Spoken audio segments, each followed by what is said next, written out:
Being poor is expensive. And here's the part that shocks almost everyone. Most people never figure this out in their entire lives. We grow up thinking rich people are the ones who spend the most. Big houses, fancy cars, designer everything. So naturally, we assume that being rich is expensive and being poor is cheap. But the truth is the exact opposite. Staying broke is actually one of the most expensive things you will ever do. And by the end of this video, you're going to see exactly why, and more importantly, what you can do about it starting today. Before we go further, hit that subscribe button. I'm not asking for the algorithm. I'm asking because what you're about to hear might genuinely change the way you look at money for the rest of your life. So, let's get into it. Let me start with something so simple you've probably lived it yourself. A wealthy man walks into a store and buys a pair of good shoes. They cost him $200. He wears them for 5 years. They hold up. He resoles them once, maybe twice, and they still look sharp. Meanwhile, a man with less money walks into a different store. He buys a $30 pair of shoes, because that's what he can afford right now. A few months later, they fall apart. He buys another pair.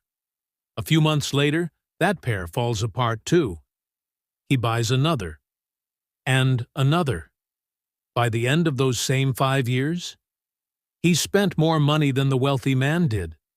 Not because he made a bad choice, because he never had the choice to begin with. He paid less every single time, and ended up paying more overall.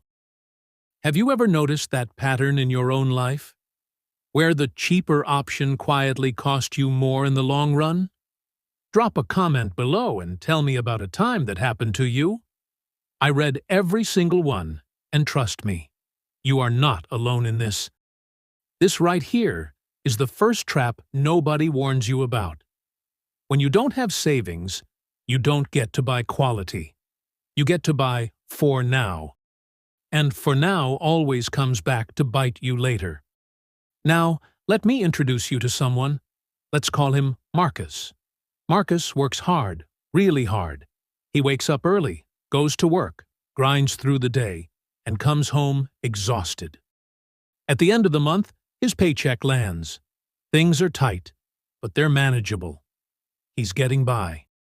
Then one ordinary Tuesday, his car won't start. He takes it to the mechanic. The mechanic looks under the hood, sighs and says, "This is going to run you about $2,000. Marcus feels his stomach drop.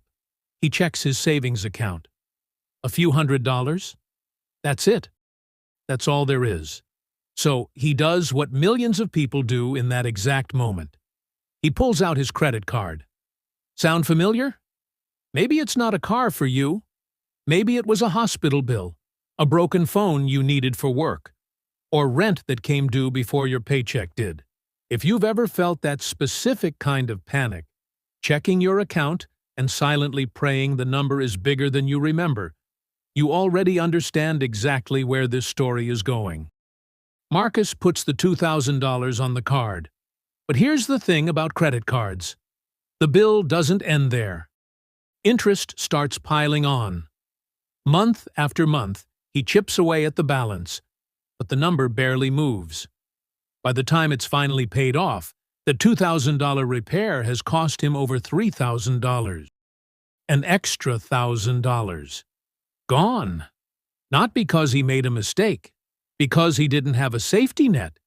That extra $1,000 is the hidden cost of being broke. It doesn't show up as one big charge. It shows up quietly, a little at a time, until one day you look back and realize how much it actually added up to, and it doesn't stop with interest. People without savings pay more fees. Late fees, overdraft fees, credit card interest, payday loan fees, penalty charges. Wealthy people rarely even know these fees exist, because they never have to. But millions of people pay them every single month, quietly bleeding money they can't afford to lose. It feels small in the moment, doesn't it? It's just $35. It's just a late fee, but added up over a year, and that's hundreds of dollars. Added up over 10 years, and you're looking at thousands. Money that could have built a future instead disappeared into a system that profits from people having no cushion to fall back on. Now, here's the part that nobody talks about. The part that isn't even about money. It's about what happens inside your mind. When you're constantly worried about money, your brain changes how it operates. Psychologists call it the scarcity mindset. When your thoughts are consumed by rent, bills, debt, and what's due tomorrow, your brain physically loses some of its ability to plan for the long term. You stop thinking about the future. You start thinking only about surviving today. Picture this for a second. If you were busy putting out fires every single day, would you ever have the time or the energy to sit down and design the blueprint for your dream house? Of course not. You'd be too exhausted, too consumed by the next emergency. And that is exactly what happens to people living under constant financial pressure. They're so busy surviving that they never get the chance to actually grow. Here's another truth worth sitting with. Wealthy people use money to buy back their time. People who are struggling often use their time to try and save money. A person with financial breathing room might solve a problem in 15 minutes by simply paying someone to handle it. Meanwhile, someone stretched thin might spend hours chasing a small discount, switching 3 buses, standing in long lines, traveling across town just to save a few dollars. And yes, they save those dollars, but they lose something far more valuable in the process. Hours of their one and only life that they will never get back.